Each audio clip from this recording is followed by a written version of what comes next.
안녕하세요. 강균영 교수입니다. 늘본 강사를 위한 아동 정신질환의 이해와 접근 2차 시 수업을 시작하겠습니다. 2차 시는 놀이로 풀어보는 아이들의 마음을 주제로 강의를 시작합니다. 자, 먼저 놀이의 정의와 개념을 말씀드릴 텐데요. 아동에서의 놀이라고 한다면 정상적인 발달 과정에서 필수적인 요소가 됩니다. 관계 형성의 중요한 매체가 되는 게 놀이가 되겠고요.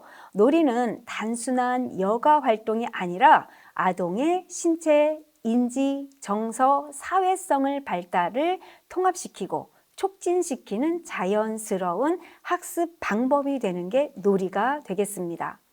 따라서 아동은 놀이를 통해서 자신의 욕구와 감정을 표현하고요. 그리고 또래와 상호작용을 하면서 사회적인 규칙을 익히게 됩니다. 이러한 과정은요, 자기를 조절할 수 있는 능력과 문제를 해결할 수 있는 능력의 기반이 되는 게 놀이가 되겠습니다. 자, 볼트만에 의하면요, 볼트만은 놀이는 아동의 정신세계의 일부분이다라고 정의를 하고 있습니다. 놀이가 아동의 정신세계의 일부분이래요. 자, 이는 놀이가 아동의 내면을 반영한다라는 심리적인 활동을 의미하는 거죠. 아동은 놀이 속에서 현실에서 직접적으로 표현하기가 어려운 불안이라든지 두려움이라든지 소망이라든지 분노라든지 이러한 감정을 상징적으로 놀이를 통해서 드러낸다라는 거예요. 자, 그렇기 때문에 놀이는 아동의 무의식적인 갈등과 정서를 이해할 수 있는 중요한 통로가 된다라는 점입니다. 또한 놀이는요, 아동에 있어서 하나의 대화의 방법이 된다라는 겁니다. 언어로 자신의 생각과 감정을 충분히 표현하기 어려운 아동에게 놀이는요, 행동을 통한 의사소통의 수단이 된다라는 점이죠. 자, 놀이를 통해서 아동이 자신과 타인의 역할을 이해하고 관계를 재구성하고 타인과 정서적으로 연결이 이루어진다라는 점입니다. 자, 그리고요, 아동은 더 나아가서 놀이는 아동이 세상을 이해하고 외적 현실을 검토하고 받아들이고 숙지할 수 있는 방법이 되겠습니다. 놀이 속에서 아동은 다양한 상황을 재현하기도 하고요. 그리고 가상의 경험을 반복하면서 사회적인 규칙과 역할을 학습을 해나간다라는 점이죠. 위험하거나 통제하기 어려운 현실 상황도요, 놀이를 통해서는 안전하게 참여할 수 있다는 점입니다. 그래서 이를 통해서 현실의 적응력과 심리적 안정감을 형성해 나갈 수 있겠습니다. 결국 놀이는요, 아동의 정상 발달 과정에서 핵심적인 기능을 수행을 하겠고요. 그리고 관계 형성과 정서적인 성장의 토대가 되는 게 놀이가 되겠고, 그리고 아동을 이해하고 지원하기 위해서는 단순한 활동이 아니라 아동의 정신세계의 표현이자 성장의 통로로 바라보는 관점도 필요하겠습니다. 놀이의 이론을 세 가지로 설명을 드릴 텐데요. 정신분석 이론, 인지발달 이론, 각성조절 이론으로 놀이의 효과를 말씀드리겠습니다. 정신분석 이론에서는요, 놀이는 세계에 대한 통제감과 금지된 충동을 표현하는 수용 가능한 방식을 제공해서 불안을 감소시키는 효과가 있다라고 설명하고 있어요. 불안을 감소시키는 효과가 있대요. 자, 아동이 현실에서 직접 표현하기 어려운 공격성이라든지 아니면 질투라든지 두려움, 분노와 같은 금지된 충동을 놀이를 통해서 간접적으로 표현할 수 있다는 거예요. 그리고 놀이의 상황은 안전하고 통제가 가능한 환경이기 때문에 아동은 스스로 상황을 조절하고 통제감을 경험을 할 수 있다는 겁니다. 그래서 반복 놀이를 통해서 불안이 해소되기도 하고요. 심리적 긴장감이 해소될 수 있다라는 효과가 있습니다. 예를 든다면 병원 놀이를 해요. 아이가 병원 놀이를 통해서 실제 내가 병원에서의 느꼈던 불안이라든지 이러한 감정들을 재현을 하면서 불안을 극복하고 회복시킬 수 있다는 점이죠. 자, 두 번째 이론은요, 인지 발달 이론이 되겠습니다. 인지 발달 이론은 전반적인 인지 발달을 촉진시키고 학습을 강화시키는 효과가 있는데요. 인지 발달 이론에서 놀이는 전반적으로 이처럼 인지를 발달하고 학습을 촉진시킵니다. 자, 놀이의 인지적인 기능으로는 문제를 해결할 수 있는 능력, 그리고 상징적인 사고가 발달이 되어지고요. 공간이라든지 수의 개념이 발달이 되어지고 기억력, 집중력을 강화시켜 줄 수 있는 효과가 있습니다. 각성 조절 이론에서는 놀이는 신체의 최적 각성 수준을 유지시켜주는 기능이 있다라고 보고 있고요. 그리고 놀이에는 즐거움이 있잖아요. 그래서 지루함을 해소시켜줄 수 있는 효과도 있다. 그리고 불확실성을 감소시켜주는 효과가 있다라고 설명하고 있습니다. 놀이의 특성을 보겠습니다. 놀이의 특성은 5가지로 설명을 드리겠고요. 첫 번째는 자발적으로 놀이는 일어난다라는 거예요. 자, 자발적으로 놀이는 일어난다라는 점은 자발성은 놀이의 가장 중요한 요소가 되겠습니다. 아동이 자신의 흥미와 욕구에 따라서 활동을 시작하고 지속할 수 있다라는 자발성의 특성을 가지고 있고요. 두 번째는 능동적이고 주도권이 아동에게 있다라는 점입니다. 아동은 놀이 상황을 구성하고 역할을 정해서 규칙을 만들어 가겠죠. 그래서 이 과정 속에서 스스로 선택을 하고 경험을 하게 되고 자율성, 자기조절 능력을 기르게 된다라는 점입니다. 그래서 놀이 속에서 아동은 수동적인 존재가 아니라 환경을 탐색하고 조정해 나가는 주체가 될 수 있다라는 점이죠. 세 번째는 반복적인 특성이 있습니다. 아동이 같은 놀이를 여러 번 반복하기도 하는데 이는 어떤 단순한 흥미 때문만은 아니고요. 어떤 경험을 숙달하고 이해를 확장하기 위한 과정이 될 수 있다는 점이죠.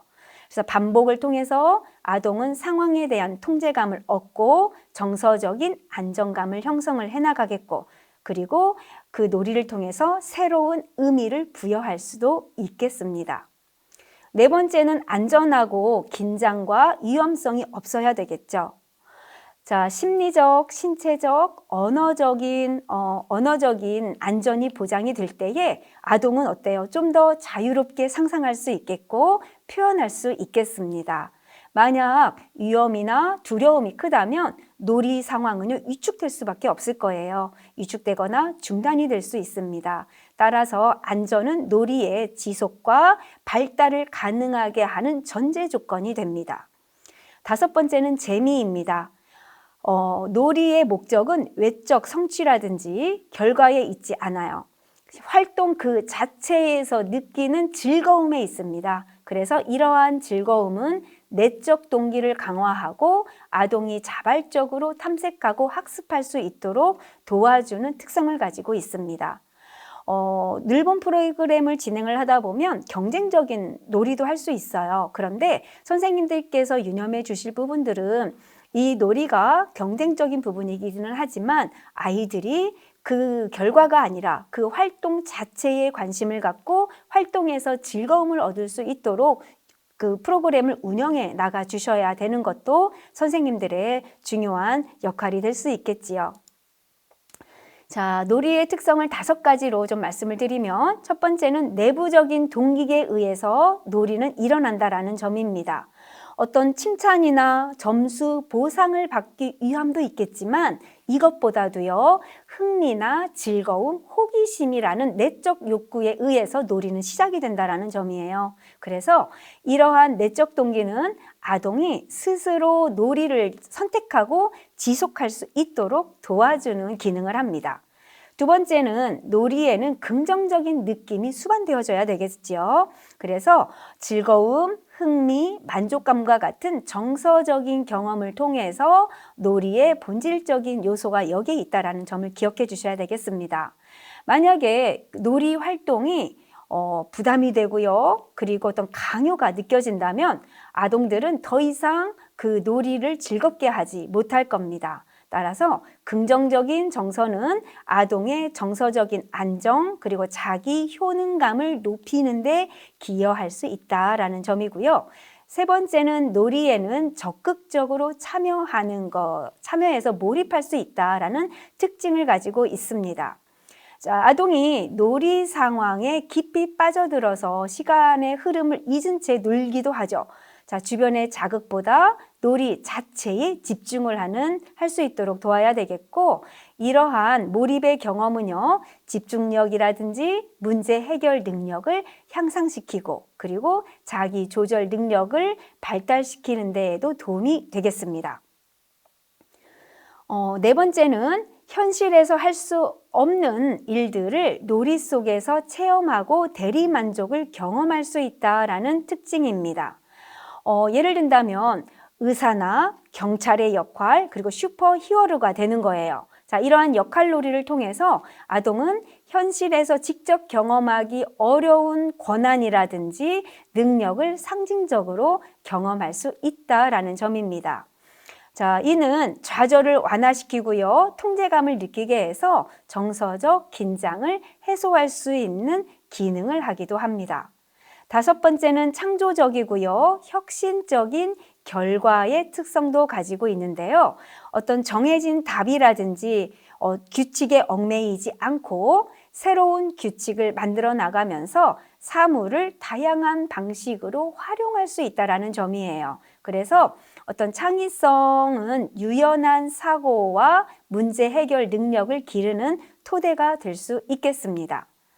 자, 아동에게 놀이는요, 놀잇감의 기능은 무엇일까가 중요하지 않아요. 아동들은요, 내가 이 놀잇감으로 무엇을 할 수 있지? 여기에 더 초점이 맞추어져 있다는 점을 기억해 주세요. 그래서 선생님들께서 프로그램을 운영하실 때에 예를 들어서 어떤 도구를 가지고 우리 이 도구를 가지고 오늘 이렇게 운영해 볼 거야 라고 설명해 줄 수도 있어요. 그런데 그렇게 운영 방식을 설명하기 전에 도구를 먼저 보여주고 자, 이 도구를 가지고 우리 어떻게 놀아볼 수 있을까를 먼저 질문을 해보시는 것도 아이들의 이러한 놀이의 특성을 살려줄 수 있는 좋은 질문이 될 수 있을 것 같습니다. 그리고 이러한 질문을 통해서 아이들의 어떤 창의성이라든지 문제 해결 능력도 길러줄 수 있을 거라고 생각을 합니다.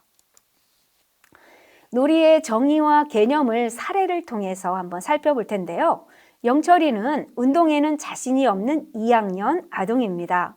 그런데 엄마는 영철이에게 자신감을 키워주기 위해서 억지로 축구 교실에 등록을 시켰어요. 자, 억지로 축구 연습을 해오다가 축구 경기를 하게 되자 그 전날부터 배가 아프다고 합니다. 영철이에게 축구는 일일까요? 놀이일까요? 너무나 쉬운 답이기는 하겠지만 한번 설명을 좀 드려볼게요. 이 사례에서 영철이는 축구가 놀이이기보다는 일에 좀 가깝다라고 생각하시죠? 맞아요. 왜냐하면 놀이는 아까 서로 선생님들께 말씀드린 것처럼 내적인 동기, 즐거움도 있어야 되겠고요. 내가 자유롭게 선택할 수 있어야 되는 겁니다. 그리고 놀이를 통해서 내가 심리적인 안정감도 경험을 해야 돼요. 그런데 이 영철이는 어떤가요? 자발적인 선택이 아니었어요. 그리고 엄마에 의해서 억지로 지금 등록이 되어졌지요. 그래서 내적인 동기가 없습니다. 운동에 자신도 없고요. 긍정적인 정서도 없어요. 자, 경기 전날부터는 어때요? 배가 아프기 시작을 합니다. 나의 심리적인 불안이 신체적으로 표출이 되기까지 했네요. 따라서 영철이에게 이 축구라는 거는 놀이가 아니라 일이 되었습니다. 자, 두 번째 사례를 한번 보겠습니다. 미나는 요리에 관심이 많은 초등학교 6학년 학생입니다. 가족들이 함께 먹을 간식을 만들기 위해 엄마와 슈퍼마켓에 가서 장을 봤어요. 그리고 음식을 만들었습니다. 미나는 그 시간이 너무나 즐겁고 행복했어요. 미나에게 간식 만들기는 일일까요? 놀이일까요? 너무나 쉬운 정답이죠? 놀이이겠죠? 자, 이 사례에서 미나에게 간식 만들기는 놀이에 가깝습니다. 왜냐하면 놀이는 내적 동기, 즐거움, 자유로운 선택, 심리적인 안정감의 특성이 있다라고 앞에서 이미 말씀을 드렸듯이 미나에게 요리는 관심이 있는 분야였어요. 그리고 내적 동기가 존재를 하죠. 스스로 참여를 했습니다. 강요가 아니었어요. 자, 그리고 음식을 만드는 과정이 즐겁고 행복하다라고 표현도 했어요. 따라서 긍정적인 정서가 수반이 되어졌고 가족과 함께 경험하는 그 자체에 의미를 두고 있습니다. 따라서 미나에게 이 활동은 놀이가 되겠습니다. 따라서 놀이에서의 이러한 특성들을 기억하시면서 즐겁고 내적인 동기가 있어야 되겠고 안정감도 있어야 된다라는 이러한 특징들을 기억하시면서 프로그램을 운영해 주시면 좋겠습니다. 자, 놀이의 기능을 말씀드릴 텐데요. 에릭슨에 의한 놀이의 기능입니다. 에릭슨은 놀이는요, 신체적, 사회적인 과정을 자기와 일치시키는 통합적인 시도이다라고 설명을 하고 있습니다.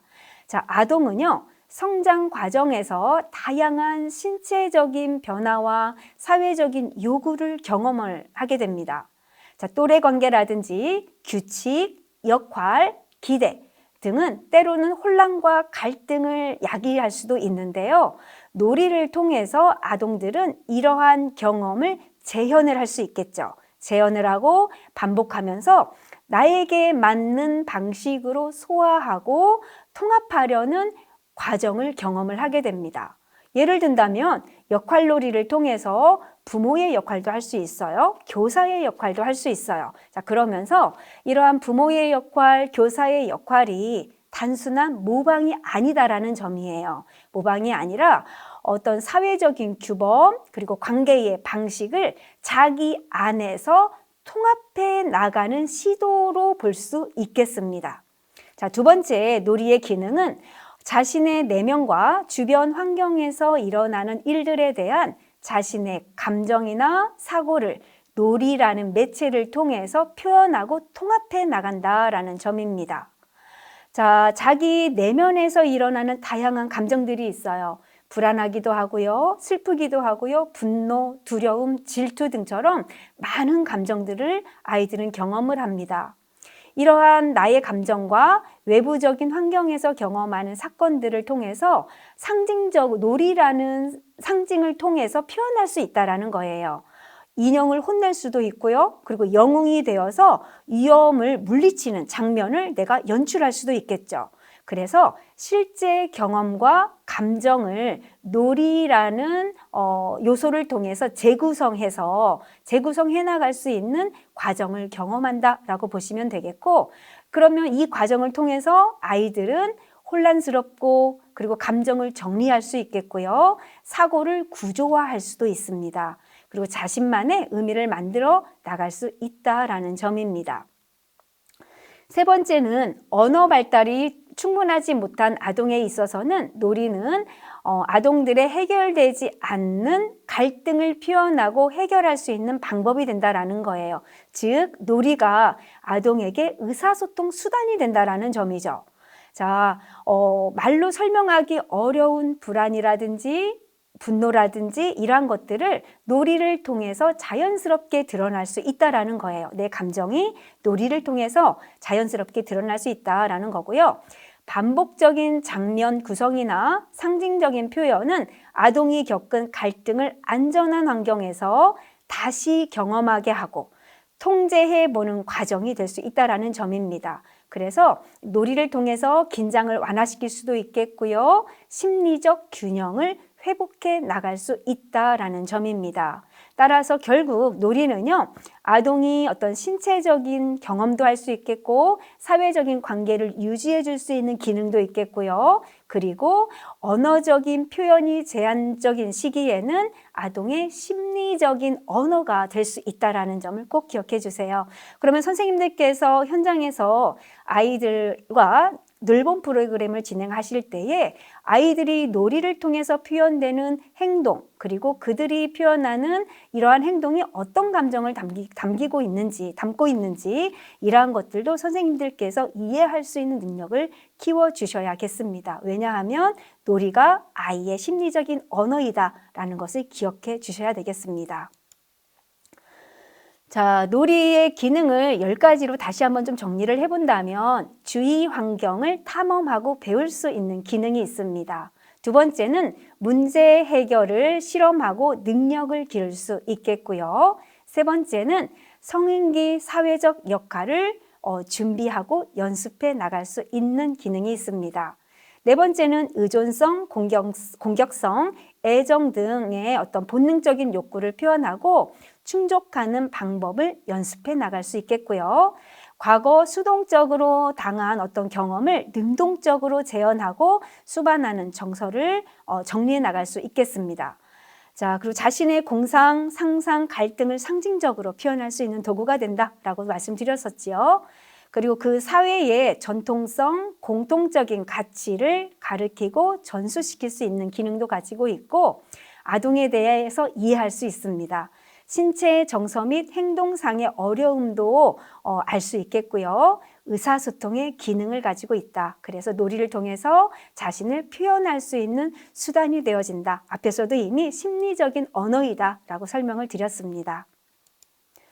자, 놀이의 기능을 생물학적인 측면, 사회문화적인 측면으로 좀 나누어서 설명을 드려보겠습니다. 생물학적 측면으로는 많은 어떤 기본 기술을 배우게 하는 매개가 될 수 있는 게 놀이가 된다라는 거예요. 달리기하고 점프하고 균형 잡고 공 던지기와 같이 대근육 운동뿐만 아니라 블록 쌓기라든지 그림 그리기를 통해서 소근육 운동도 놀이를 통해서 자연스럽게 발달이 되어집니다. 이러한 반복적인 신체 활동은 근육 발달이라든지 협응 능력의 향상이라든지 감각 통합 능력을 촉진시키고요. 학습 활동의 기초가 되는 신체적인 준비를 할 수 있도록 도와주는 기능이 놀이의 기능이 되겠습니다. 두 번째 기능은 에너지를 쓰고 난 뒤 쉴 수 있도록 한다라는 점입니다.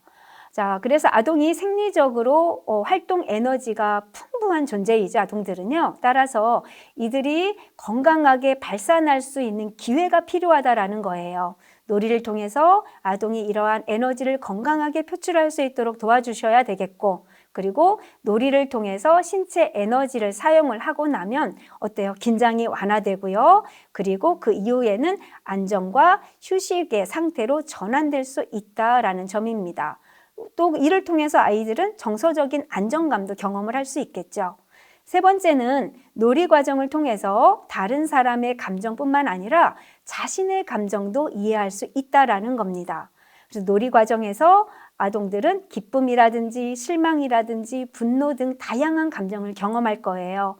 그리고 또래와의 상호작용 속에서 타인의 감정도 이해하고 자신의 감정을 표현하고 조절하는 방법을 익혀나갈 수 있겠습니다. 그래서 이를 통해서 아동들은요, 긍정적인 감정뿐만 아니라 부정적인 감정을 다루는 법도 배우게 되겠습니다. 네 번째는 몸을 움직이게 하는 자극이 되겠지요. 그래서 현대 사회에서 어떤 신체 활동이나 신체 활동이 좀 줄어들기 쉬운 환경 속에 있는데요. 놀이를 통해서 자연스럽고 자발적인 움직임을 유도할 수 있겠습니다. 그래서 체력을 향상시키고 면역 기능 향상시키고 두뇌 활동 등 어떤 생리적인 발달에 기여할 수 있다라는 게 놀이의 생물학적인 측면의 기능이 되겠습니다. 사회 문화적인 측면에서의 기능을 살펴보겠습니다. 그들이 속해 있는 사회와 문화 그리고 주변 사람들과의 역할에 대해서 배울 수 있도록 하는 매개체의 역할을 할 수 있다는 점입니다. 그래서 놀이 그리고 게임에는 사회적인 가치와 가치 등 많은 것들이 함축되어져 있기 때문에 놀이를 통해서 이러한 문화라든지 대인관계를 배워나갈 수 있습니다. 개인 내적인 측면과 대인관계적인 측면으로도 설명드려보겠습니다. 개인 내적인 측면으로는 상황을 습득할 수 있다는 점입니다. 일상에서 경험하는 어떤 사건이나 관계를 놀이 속에서 재현하고 반복할 수 있다는 거죠.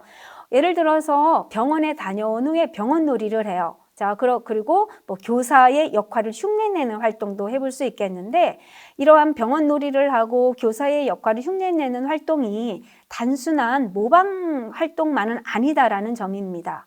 이러한 경험을 통해서 자신의 방식으로 그때의 상황을 재구성할 수 있다라는 의미가 있겠고요. 이를 통해서 복잡하거나 낯선 상황을 이해하고, 그리고 자신이 그 안에서 어떤 위치에 있는지를 정리해 나갈 수 있겠습니다. 자, 두 번째는요, 상황과 소원을 충족을 통해서 갈등을 극복해 나갈 수 있다라는 점입니다. 자, 욕구나 해결되지 않는 갈등이 놀이 속에서 상징적으로 표현이 될 수 있다라는 점이에요. 그래서 예를 든다면 힘이 약한 아동이 놀이 속에서는 슈퍼 히어로가 될 수도 있어요. 그리고 통제받았던 위치에 있던 아동들이 놀이 속에서는 리더가 될 수도 있습니다. 그래서 이러한 놀이 과정 속에서 나의 소원이 충족되어지는 어떤 상징적인 표현의 기능을 할 수 있는 게 놀이가 되겠습니다. 그래서 이러한 경험을 통해서 아동들은 좌절감이라든지 무력감을 완화시키고 심리적 균형을 회복해 나갈 수 있는 기능을 한다라고 보시면 되겠고요.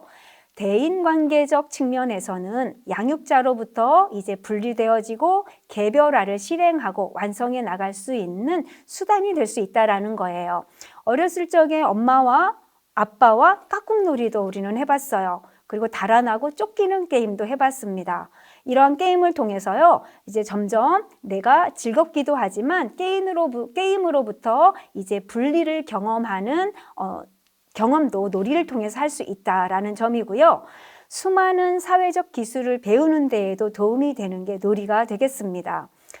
장난감과 나의 생각을 어떻게 공유해야 하는지를 배우게 되겠고요. 그리고 순서를 지키고 협동하는 것도 놀이를 통해서 배워나갈 수 있겠죠. 그리고 다른 사람들과 놀이를 통해서 어떻게 상호작용을 하고 협동을 하는지를 놀이를 통해서 배울 수 있다라는 점은 놀이의 대인관계적인 측면이 되겠습니다. 놀이의 의미를 좀 말씀드리겠습니다. 놀이의 의미로는요, 놀이는 아동의 소우주예요. 너무나 굉장히 의미 있는 단어가 나왔는데요. 놀이는 아동의 소우주라고 합니다. 자기가 다룰 수 있는 작은 장난감과 자신의 상상을 통해서 현실에서 일어나는 여러 가지 사건과 이에 따른 자신의 감정, 갈등, 혼동 등을 정리할 수 있는 방법이 된다라는 겁니다.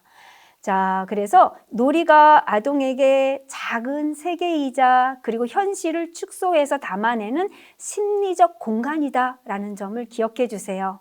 이 놀이가 아동에게는 작은 세계이고 그리고 현실을 축소해서 담아내는 심리적인 공간이다라는 점을 생각하시면서 프로그램을 진행해 주시면 좋겠습니다.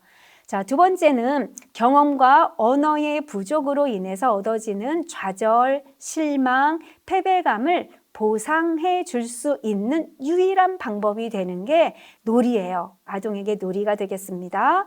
따라서 이러한 어떤 좌절, 실망, 패배감이라는 어떤 한계를 보완해 줄 수 있는 통로가 바로 놀이가 될 수 있다라는 점이고요. 그래서 놀이 속에서 아이들은 실패가 다시 시도될 수도 있겠죠. 실패할 수도 있어. 우리 그럼 다시 해볼 수 있는 거야 라는 거예요. 그리고 약한 존재가 강한 존재가 될 수도 있습니다. 그리고 이를 통해서 현실에서 충족되지 못한 욕구를 상징적으로 보상받고 무력감을 완화하면서 자아를 강화시켜 나갈 수 있겠습니다.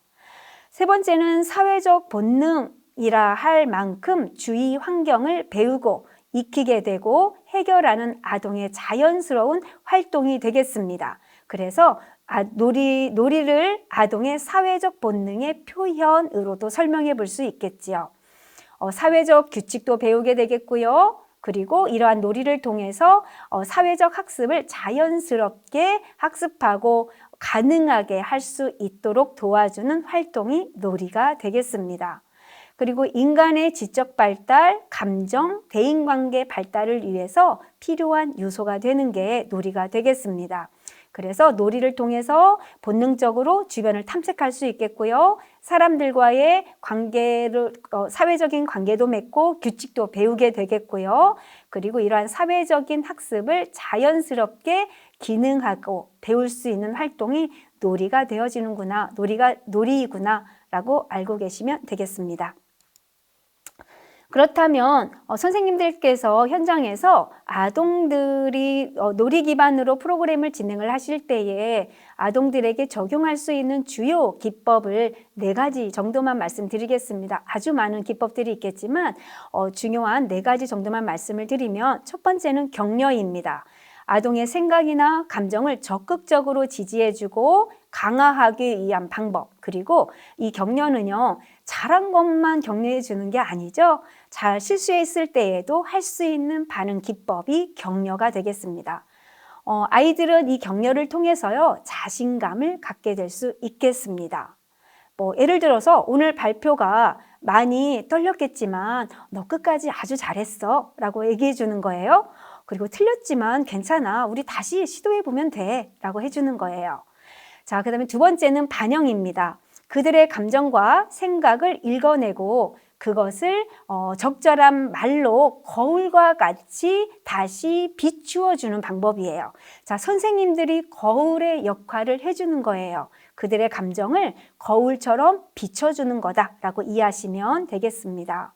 오늘 속상했구나 라고 이야기해 보는 거예요. 그리고 친구가 네 말을 안 들어줘서 너가 지금 화가 난 거구나 라면서 내 감정을 거울처럼 비춰주는 반영의 역할도 선생님들께서 이 기법도 사용해 주시면 효과적으로 활용해 보실 수 있겠고요. 3번째는 개방형 질문입니다. 개방형 질문은 예, 아니요로 답할 수 있는 질문이 아니에요. 서술형으로 표현할 수 있도록 하는 질문이 되겠습니다. 예를 들어서 오늘 학교에서 가장 기억에 남는 일은 무엇이었어? 라고 질문해 볼 수 있겠고요. 그래, 그때 너의 기분은 어땠니? 그리고 다음에는 그럼 우리 어떻게 해볼 수 있을까? 라고 질문해 보는 거예요. 이러한 것들은 예, 아니요로 답하기 어려운 질문이잖아요. 이러한 것들이 개방형 질문이 되겠습니다. 4번째는 침묵입니다. 침묵 또한 중요한 방법이 되겠는데요.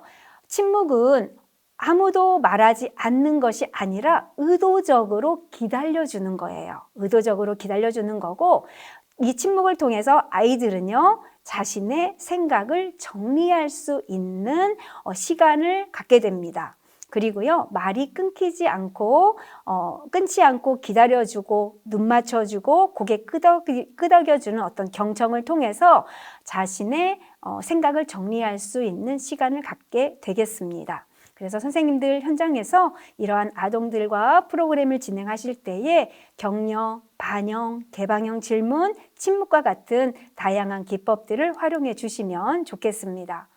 자, 교사의 기본적인 태도 간단하게 말씀을 드리면 공감적인 이해가 필요하겠죠. 함께 느끼는 마음입니다. 너의 감정이 이랬겠구나 라는 공감적인 마음을 기본으로 갖고 아이와 상호작용을 해주셔야 되겠고요. 그래서 여기에서는 지금 여기가 중요해요. 지금 이 순간 아이가 느끼는 감정은 무엇일까가 중요하다라는 거죠. 그리고 아이들을 비판하지 않고 있는 그대로 수용해 주셔야 되겠고요. 그리고 진실한 마음입니다. 개방적인 태도를 가지고 솔직하게 자신의 내면을 드러내 줄 수 있도록 그래야 아이들과 신뢰감이 형성이 될 수 있습니다. 그래서 선생님들의 기본적인 태도, 공감적 이해, 있는 그대로 판단하지 말고 수용해줘라, 그리고 진실하게 대해줘라 라는 기본적인 태도 부탁을 드리겠습니다. 자, 이것으로 2차 시 수업을 마무리하겠고요. 참고 문헌입니다.